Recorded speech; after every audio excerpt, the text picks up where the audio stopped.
রাজস্ব সংক্রান্ত নীতিমালা প্রণয়নের দায়িত্ব জাতীয় সংসদের, আমলাদের না।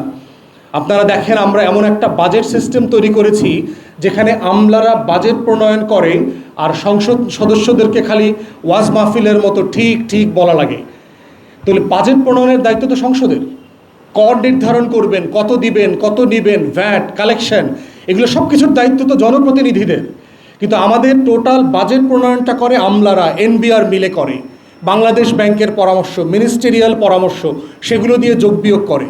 তাহলে আমলা নির্ভর বাজেট করলে আপনার জাতীয় সংসদ থাকার প্রয়োজন কেন? আপনার সংসদের প্রতিনিধিদের কাজ কি? যিনি এমপি বানিয়েছেন, যে ভোটার, সেই ভোটারের প্রতিনিধি ঠিক করতে হবে যে আমার ভোটার আসলে কয় টাকা ট্যাক্স দিতে পারবে আর কত টাকা ভ্যাট দিতে পারবে না। এই আলোচনাটা এই জন্য আমরা দাবি করছি যে এই পুরো প্রসেসকে নির্বাহী বিভাগ থেকে সংসদে ট্রান্সফার করতে হবে। আলোচনা, পর্যালোচনা সব কিছু সেখানে হতে হবে।